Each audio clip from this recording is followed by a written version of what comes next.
Her world was a gilded cage of polished marble and whispered pity, the billionaire CEO who commanded boardrooms but couldn't cross a room.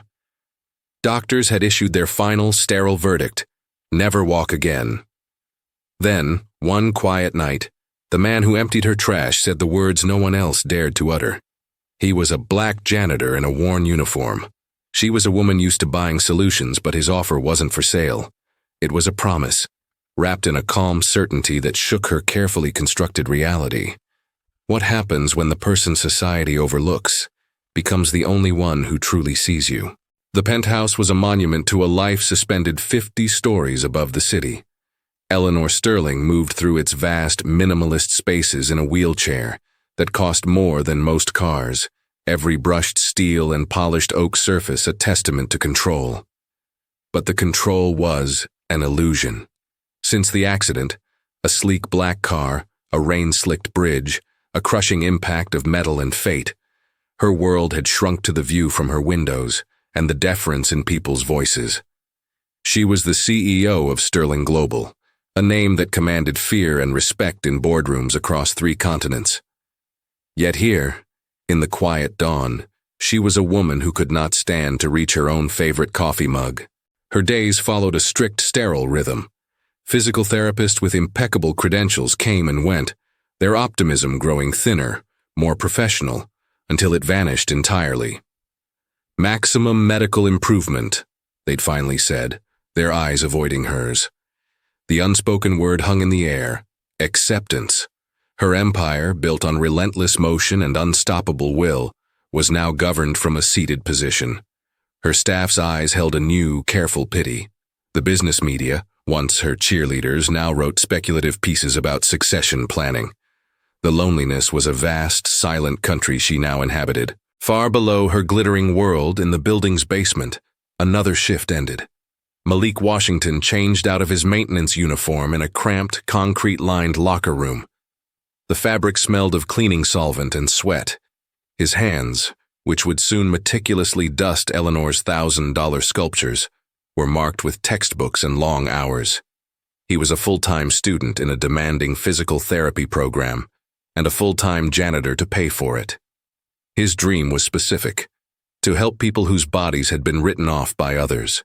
He carried a quiet, burning purpose, born from watching his own grandfather fade in a system that saw an old, sick black man as a cost, not a cause. Their worlds were parallel lines, designed never to intersect meaningfully. To Eleanor, Malik was part of the building's silent, nocturnal machinery, efficient, invisible. To Malik, Eleanor was a silhouette against the panoramic glass, a symbol of a realm defined by gates he could not enter. One Wednesday night, an unexpected board report demanded Eleanor's attention. She stayed late, the only light in the executive suite. Malik, on his rounds, knocked softly before entering to empty the trash. He found her not as a powerful CEO, but as a woman in profound pain.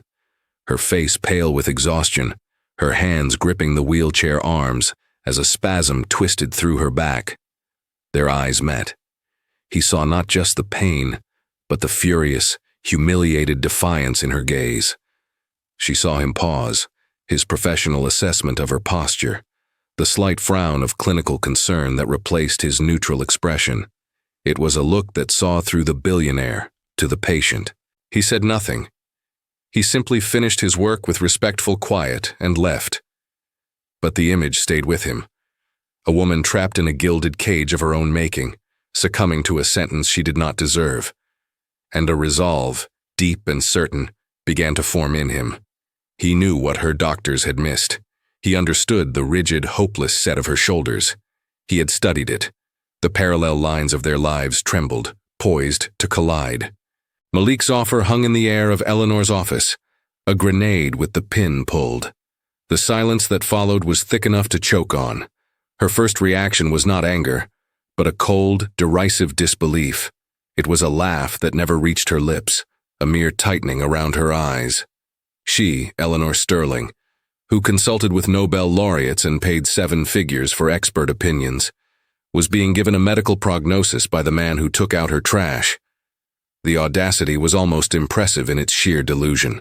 "I appreciate your concern," she said, her voice a masterclass in glacial dismissal, the kind that made junior vice presidents flinch. "But my medical care is handled by professionals." The word professionals was a wall, a definitive end to the conversation. Malik simply nodded, that same unsettling calm in his demeanor. He didn't push. He didn't argue.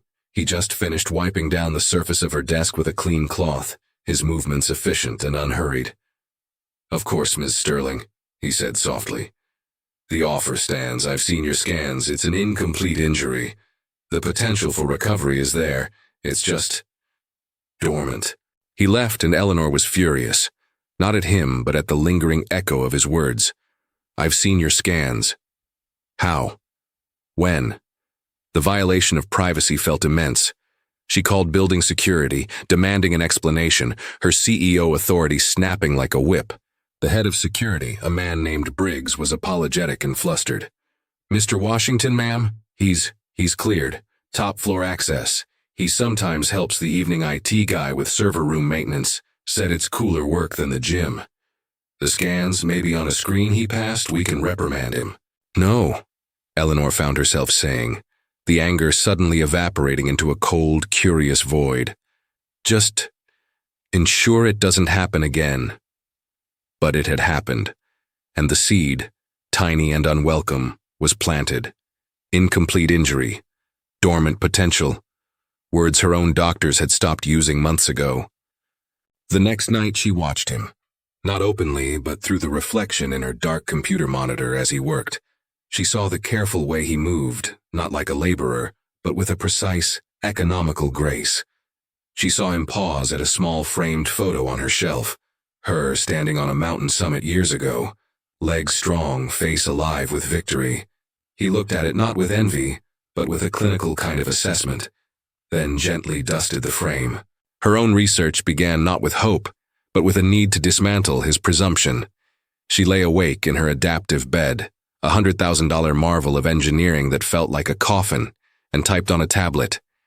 Incomplete spinal cord injury, T10-T12. Neuroplasticity. Current studies. The blue light of the screen illuminated her face in the dark. The articles she found were dense, academic, but a thread emerged. Words like activity-based therapy, neuromuscular retraining, the central pattern generator. Some were from journals she'd never heard of. Others were from the very institutions her doctors hailed from, but they were newer, talking about paradigms shifting from management to recovery. One name, a researcher from a university across the country, kept appearing. His approach was considered radical, borderline heretical. He argued that chronic paralysis was often a story of learned non-use, not permanent damage.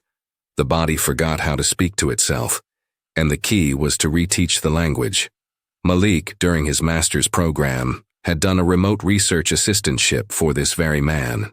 This fact, discovered by her private assistant after a discreet inquiry, was the first crack in Eleanor's fortress of certainty. It was no longer a janitor making a wild claim. It was a man connected to the bleeding edge of a science her own conservative medical team had dismissed. The hierarchy in her mind, the immutable ladder where billionaires were at the top and service workers were at the bottom, began to wobble. The following week, pain became her crucible. A new, seizing spasm gripped her lower back during a late-night conference call with Singapore. It was a white-hot wire of agony that stole her breath, made the voices on the speakerphone warp into nonsense. She muted the call, jaw clenched so tight her teeth ached, tears of pure frustration pricking her eyes. This was her life now.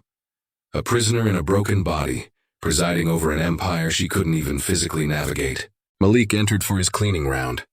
He took one look at her, the ashen skin, the sheen of sweat on her forehead, the white-knuckled grip on the wheelchair, and stopped. He set down his card and walked over, not to her desk, but to stand beside her chair. "May I?" he asked, his voice low. He didn't wait for the dismissal she usually issued. His hands, still in thin latex gloves, hovered near her shoulders. Defeated by pain, Eleanor gave the barest nod. His touch was nothing like the physical therapist's, Theirs was firm, directive, following a protocol. His was searching, intelligent. His thumbs found a knot of tortured muscle beside her spine, a key she didn't know existed. The pressure was deep, specific, unyielding. For a second, the pain flared and she gasped. Then, like a switch being flipped, it began to melt. The vicious tension unraveled under his fingers, leaving behind a deep, aching relief that was so profound, it felt like a new kind of pain. "Your glutes and hip flexors are in a permanent state of panic," he said, his voice conversational, as if discussing the weather. "They're trying to do the job of your core, which has gone silent. It's pulling your spine into a misalignment that causes these spasms. The doctors manage the pain. They don't address the source." The call from Singapore was forgotten. Eleanor sat in the fading echo of agony and the startling reality of its absence. "How did you do that?" "It's anatomy. It's understanding which voice is shouting because another has gone quiet." He removed his hands. "The offer still stands, Miss Sterling. Not to be your doctor, to be your coach, to help you find the quiet voices and teach them to speak again." This time the refusal didn't come. A terrifying, thrilling thought whispered, "What if he's not wrong?" The first session was conducted in the stark private gym of her penthouse, a room filled with gleaming, unused equipment. It was not a therapy session. It was, as Malik insisted, an assessment. He had her perform rudimentary movements, attempting to tilt her pelvis to engage her lower abdomen. He watched her body's failed signals with the focus of a decoder listening to a broken cipher. "There," he said, his finger pointing to a place on her thigh where nothing moved. "A flicker, did you feel that?" "I felt nothing. I saw it. The wire is still connected. The signal is just incredibly faint." For the first time, a real smile touched his eyes. "We can amplify that." The decision to continue was a secret. It felt absurd, reckless. She, Eleanor Sterling, was sneaking around her own life, scheduling clandestine sessions with her janitor. The injustice of it struck her, not the injustice done to her, but the one she was perpetrating. This brilliant, knowledgeable man had to enter her home through the service elevator, his expertise something to be hidden like a shame. She rationalized it. The board would never understand. The media would have a field day. Billionaire's desperation, medical quackery in the penthouse. It was for his protection as much as hers, she told herself. A lie that tasted bitter. The real world, the world of bias and assumption, intruded violently during the fourth session.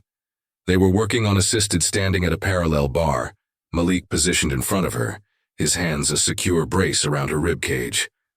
Her personal assistant, Chloe, entered without knocking, a sheaf of urgent papers in hand. The woman froze, her eyes wide behind her glasses, sweeping from Eleanor's trembling, upright form to Malik's close, supporting hold. The judgment was instantaneous, painted in the slight flare of her nostrils, the quick, disapproving tightening of her mouth.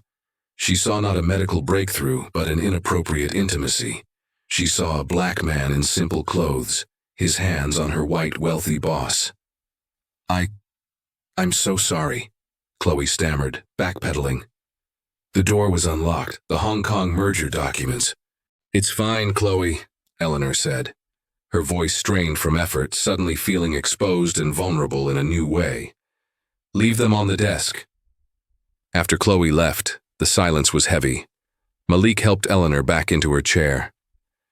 "That," he said quietly, "is going to be a problem." "I'll handle it," Eleanor said, but the certainty was gone. She didn't handle it. The rumor, juicy and destructive, slithered through her company's upper floors. The version that reached the board was worse than she feared. It wasn't a story about alternative therapy. It was a story about a vulnerable, emotionally compromised woman being taken advantage of by a predatory subordinate. The racial and class undertones were the unspoken fuel that made the rumor burn hotter. Patricia Vance, the most conservative board member, came to her office. She didn't mention Malik directly. She talked about reputational risk, about maintaining boundaries, about the difficulty of discerning genuine care from motivated opportunism when vast power imbalances are present. "We're concerned you're isolated, Eleanor," Patricia said, her voice dripping with faux sympathy. "And isolation makes even the sharpest minds gullible. This person, whatever his title, reports to you. His entire livelihood is in your hands. That doesn't breed honest advice, it breeds sycophancy. Or worse, exploitation." The accusation was a masterpiece of toxic bias. It stripped Malik of his expertise, his lived experience, his humanity, and recast him as a one-dimensional opportunist. It painted Eleanor as a feeble-minded victim. It weaponized their respective positions to poison the well of their connection. That night, angry and defensive, Eleanor confronted Malik. "The board thinks you're exploiting me, that this is some long con." Malik, who was preparing the therapy mat, didn't look up. "Do you believe that? I asked you first." Finally, he met her gaze. His eyes were tired but clear. "Ms. Sterling, if I wanted to exploit a wealthy person, I'd have chosen one who could walk. It'd be less work." The dark joke hung in the air. They see a janitor. They don't see a man who spent years in a library while his friends slept, who holds a patient's hope as a sacred trust because he watched his grandfather lose his. Their prejudice is their failure of imagination, not my failure of character. It was the most he'd ever said about himself. The injustice of the board's assumption crashed over Eleanor with new force. She was complicit in this system. She had hidden their work, tacitly agreeing that it was something to be ashamed of. "We stop the secret," she declared, a new defiance rising. "We do this openly, in my office, during the day." The backlash was swift and cold. The head of human resources scheduled a concerned meeting about appropriate workplace relationships. Building security, prompted by an anonymous complaint, began randomly stopping Malik, asking for extended ID checks, questioning the tools in his cleaning cart, now holding therapy bands and sensors. It was a campaign of 1,000 paper cuts, designed to humiliate and push him out. The climax of this pressure came from an unexpected source, Malik's own community. A black colleague in the maintenance department pulled him aside. "Man, what are you doing? They're setting you up. You think that white lady up there is going to choose you over her own world? When this blows up, and it will, you'll be the one thrown under the bus. You'll lose everything. We always do." It was a warning born from bitter historical truth. Malik carried that weight home to his small, tidy apartment, to his daughter's drawings on the fridge, to the mountain of student debt. He was risking the very future he was working so hard to build. The next session was tense. Eleanor was furious about the HR meeting. Malik was distant, preoccupied. During a balance exercise, her legs, making their first hesitant attempts at bearing weight, buckled. He caught her, but as he lowered her back into the chair, his grip slipped, and she landed harder than intended, a jolt of shock and fear shooting through her. "God, be careful," she snapped, the fear morphing into anger. He stepped back, his hands up. "I'm sorry." But his voice was flat, his eyes somewhere else. "What is wrong with you today?" she demanded, the CEO voice fully activated. He looked at her then, really looked at her, and the wall came down. "What's wrong? I have a daughter who needs braces my insurance won't cover. I got stopped by security for the 3rd time this week for loitering in the hallway outside your office. My friend just told me I'm a fool for trusting that a woman in a penthouse will ever see me as anything other than the help. So I'm wondering, Ms. Sterling, as I risk everything I have, which isn't much, but it's everything to me, are you prepared to risk anything? Or when your board finally puts the screws to you, will you just thank me for my time and have security escort me out?" The question was a gut punch. It laid bare the fundamental asymmetry of their risk. Her reputation was on the line. His entire livelihood, his ability to care for his child, his fragile place in the world, was on the line. The racial and class injustice wasn't an abstract concept anymore. It was the terrified look in a good man's eyes, the price tag of daring to cross an invisible, electrified fence. Before she could formulate an answer, her phone buzzed. It was a group message from the board of directors, sent to her and her senior team. The subject line, Emergency meeting, corporate governance and leadership stability. The final line of the message read, "All non-essential personnel interactions are to be documented and reviewed, effective immediately." Malik saw the color drain from her face. He didn't need to read the message. He knew. He quietly began packing his therapy equipment back into the duffel bag that looked like a janitor's supply sack. The rising action peaked in that silent, terrible moment. The medical promise was real. She had felt a flicker in her leg that morning, a real, undeniable message from her silent body. But the human cost of pursuing it was now catastrophically clear. The bias of the world had weaponized their connection. She had a choice to make, the safety of her gilded cage, or the terrifying, uncertain path of walking forward with a man the world was determined to keep in his place. He zipped the bag closed. The sound was final, like a curtain falling. "Tomorrow?" he asked, but it wasn't really a question. It was a test.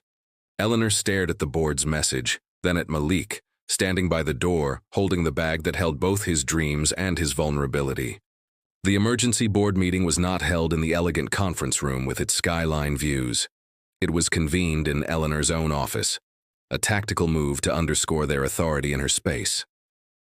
They formed a semicircle around her desk.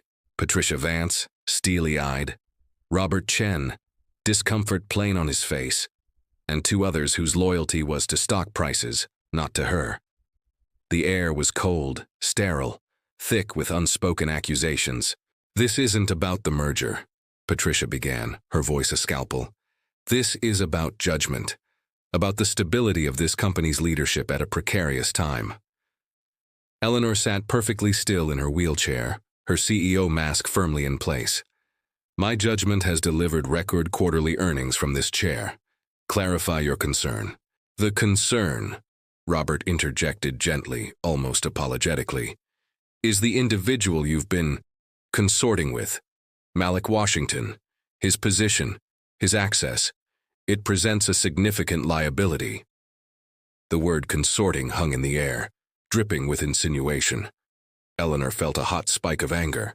"He is providing me with specialized physical therapy. His credentials are impeccable. I am improving.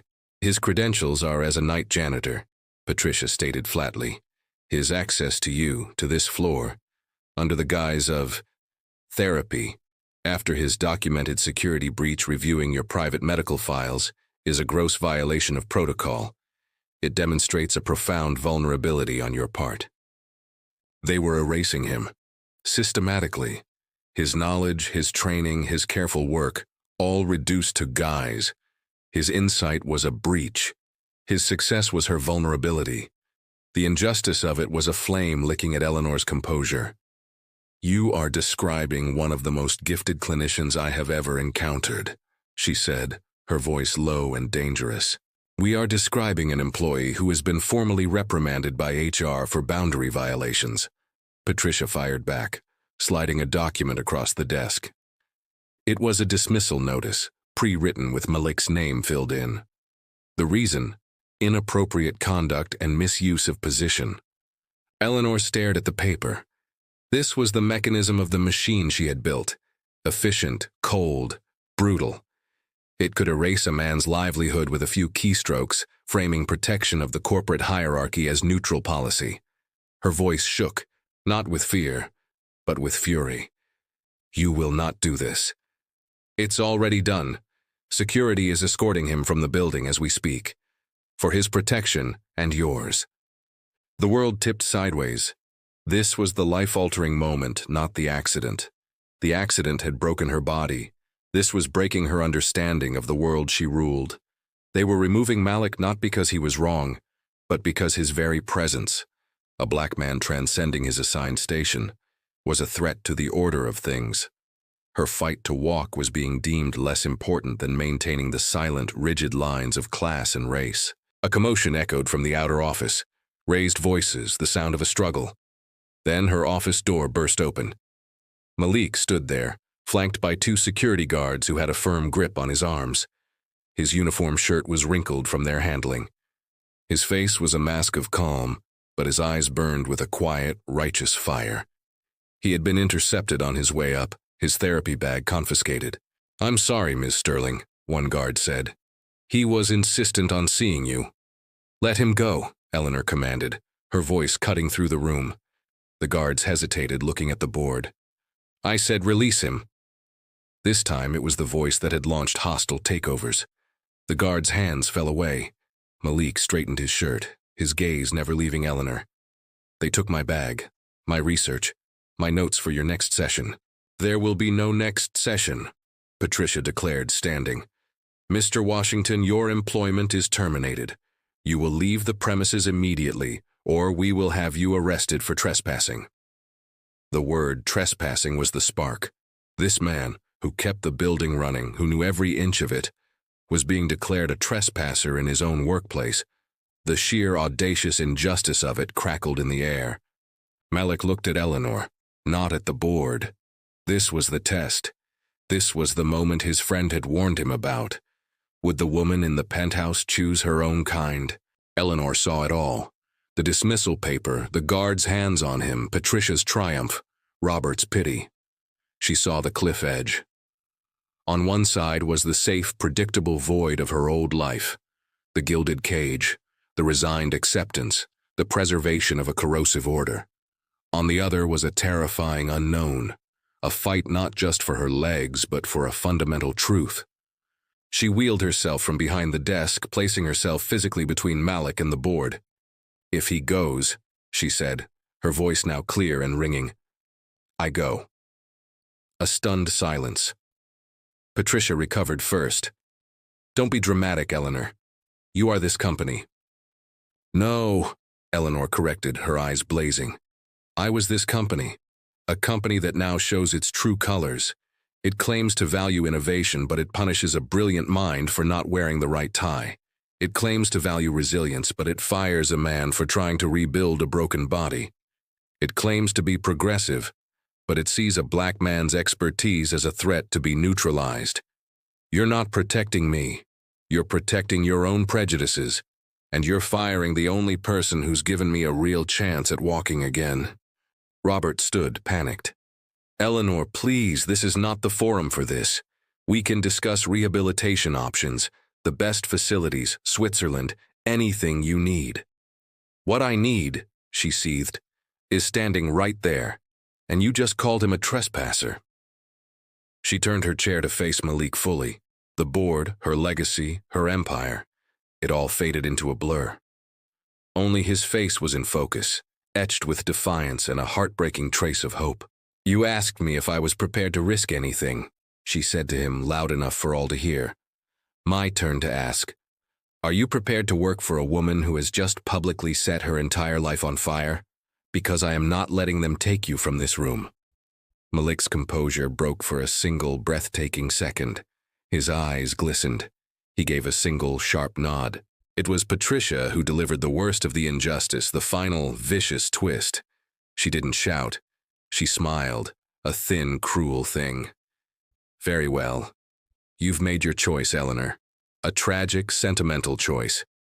The board will accept your resignation and move to appoint interim leadership. As for you, Mr. Washington," she turned that smile on him, "your termination stands.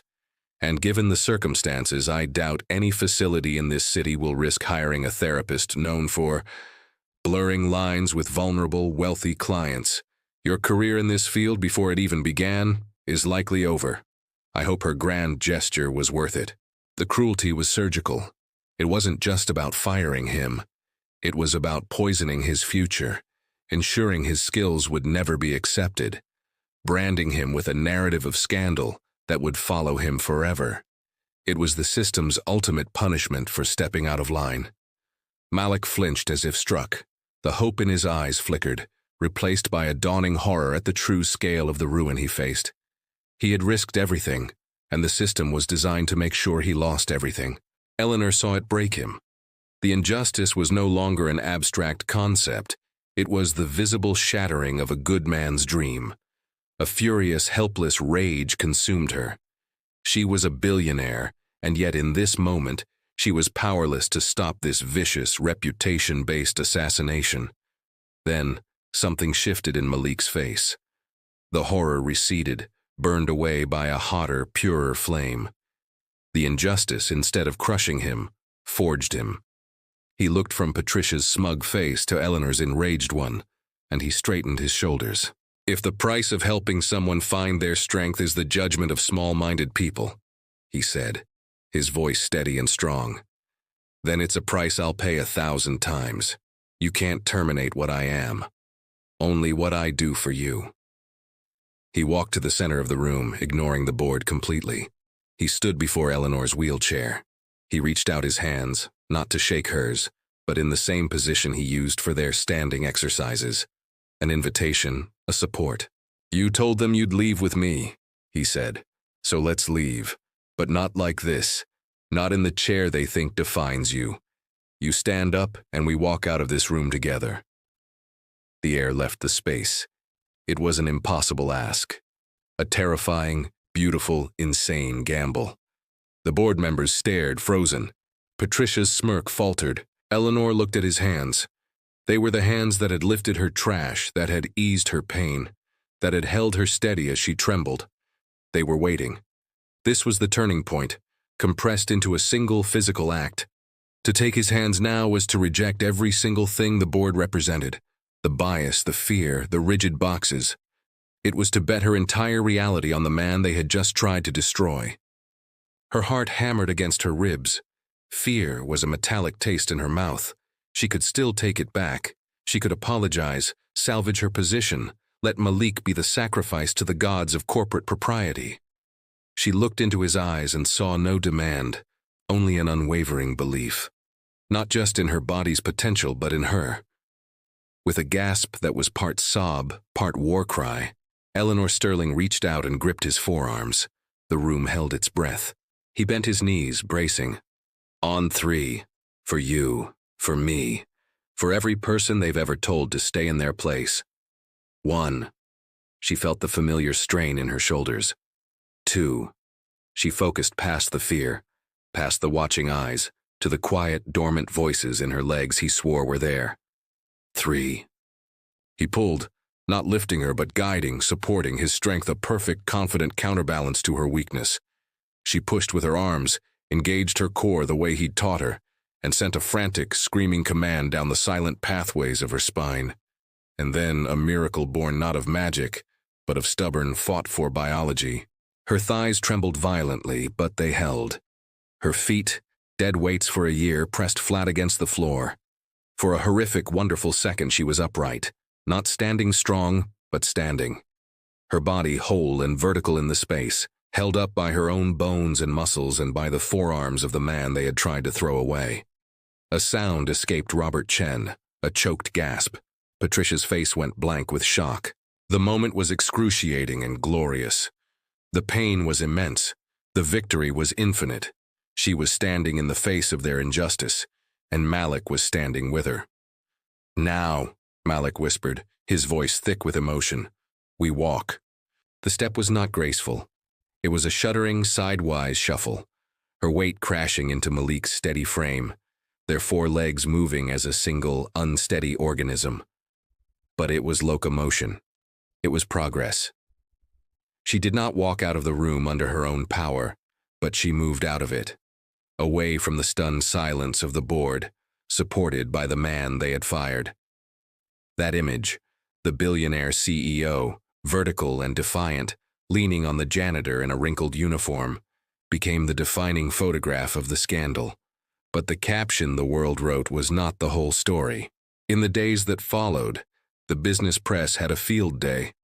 "Sterling's sentimental suicide," one headline blared. "CEO chooses janitor over corporation." The narratives were predictably reductive. Some painted Eleanor as a lovesick fool, her judgment clouded by physical vulnerability. Others framed Malik as a cunning opportunist who had finally hit the jackpot. The racial and class undertones were the unspoken engine of every take. Rare was the piece that mentioned his near-perfect GPA, his research, his specialization. He was, in the media lexicon, the janitor. A symbol, not a person. Eleanor did resign. The board accepted it with cold efficiency. She sold her penthouse, a space that had become a museum of a former life, and used a fraction of the proceeds to buy a spacious, accessible ground-floor home. The first thing she and Malik built there wasn't a business plan. It was a therapy gym, filled with specialized equipment he helped design. The real work began in the quiet of that home, away from the cameras and commentary. The walk from the office had been a burst of defiant adrenaline. The daily reality was harder, messier, a brutal grind of incremental gains and crushing setbacks. There were days when the pain was a white-hot furnace and Eleanor would scream at Malik, accusing him of selling her a false dream, her anger a mask for sheer terror. He never flinched. He never raised his voice. He simply waited out the storm and said, "The dream isn't false, it's just difficult. Now we try again." His faith was a relentless, quiet force. He saw not a disabled woman, but a neurological puzzle where every connected wire was a victory. He celebrated the tiniest flicker of a toe she couldn't even feel, explaining the science behind it with a passion that transformed their gym into a classroom. She began to see her own body through his eyes, not as a broken thing, but as a resilient system capable of rewiring, of adaptation. She was learning the language of her own nerves. A year after the boardroom, she walked the length of her garden path with a rolling walker. 2 years later, she used 2 forearm crutches. She would never run a marathon, but she could stand in her kitchen and cook a meal. She could walk to her mailbox. She could hold Malik's hand and amble slowly through a park, the ground solid and miraculous beneath her feet. The victory was not in perfection, but in reclaimed autonomy. The gilded cage was gone. She had traded it for the messy, beautiful freedom of a life lived on her own terms, however wobbly. Malik's career, as Patricia had venomously predicted, did not follow a conventional path. No hospital or rehab clinic would touch the janitor therapist from the scandalous news story. So, with Eleanor's business acumen and his visionary expertise, they built their own. The Sterling Washington Institute for Neuro Recovery opened not in a glossy medical tower, but in a renovated warehouse in a part of the city the luxury developers had ignored. Its ethos was Malik's ethos. Expertise is where you find it. Hope is not a marketing slogan but a treatment protocol, and dignity is the first medicine. They staffed it with brilliant, unconventional minds, researchers from marginalized communities, therapists who believed in the body's potential, community health workers who spoke the languages of the neighborhoods. Their first patients were people the traditional system had discharged to lives of managed decline. A veteran with a traumatic brain injury, a grandmother who'd had a stroke, a young man with a spinal cord injury from street violence. The institute became known for its results, but more so for its radical humanity. It was a place where you were seen, not just scanned. The media narrative slowly, begrudgingly, began to shift. A major medical journal published a case study on Eleanor's recovery, co-authored by Malik and his former mentor. It forced the establishment to look at the data, at the clear, documented progression her old doctors had deemed impossible. The story evolved from Billionaire and Janitor scandal to groundbreaking medical partnership. But Malik knew the truth. The only thing that had changed was the perception of his credibility, and that had required a billionaire's validation to be deemed legitimate.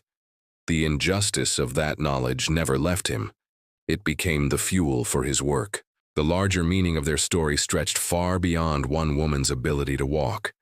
It was a stark map of the silent apartheid of assumption. Malik had always possessed the knowledge to help Eleanor. The barrier was never his capability. It was the world's inability to see capability in his black body, in his service uniform, in his job title. His intelligence had to be discovered, like a secret, while the white doctors in white coats had their intelligence assumed as a default.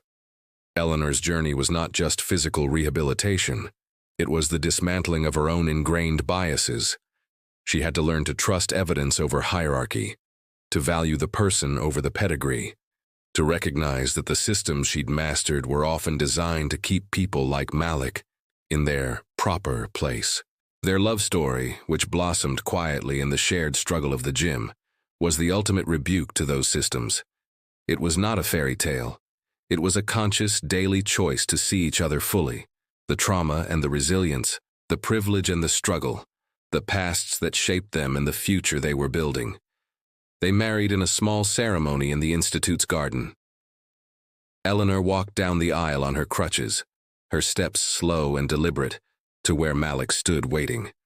Amara, now calling Eleanor Mom, was the flower girl. Their family was a living blueprint for something new. The impact rippled outward. Malik became a sought-after speaker, not on medical stages but on platforms discussing equity, access, and the waste of human potential through prejudice. He used his story to highlight the countless Maliks in every field. The custodian who was a brilliant poet, the home health aide with an engineering mind, the delivery driver with a cure for an algorithm. "We have built a world," he told a TED audience, "that is expert at seeing what people are, and tragically blind at seeing who they are. And in that blindness we lose miracles." Eleanor, freed from the confines of Sterling Global, became a different kind of force. She used her wealth and her ruthless strategic mind to fund scholarships for Black and brown students in medical fields, to invest in community-based clinics, to lobby for policies that valued non-traditional pathways to licensure. She became a living testament to the idea that those who benefit from broken systems have the deepest responsibility to break them. The final powerful closure came 5 years after the boardroom. The Sterling Washington Institute was hosting its annual gala. The keynote speaker was Dr. Alicia Carter, a renowned neurosurgeon who had been one of Malik's most vocal early skeptics. She took the stage and began not with accolades but with a public apology. "I dismiss the reports of Mr. Washington's work," she said, her voice clear in the hushed room. "I used words like anecdotal and unregulated. In my mind, a janitor could not possibly know more than the collective wisdom of my profession. I was not protecting medicine. I was protecting its caste system." Eleanor Sterling's recovery, and the hundreds of recoveries that have happened in this institute since, have taught me a humbling lesson. Expertise wears many uniforms. Bias is the disease that makes us blind to the cure standing right in front of us. Malik, I am sorry, and I am here to learn. In the front row, Malik reached over and took Eleanor's hand. Her grip was strong, steady. No crutches leaned against her chair tonight. She used a single, elegant cane.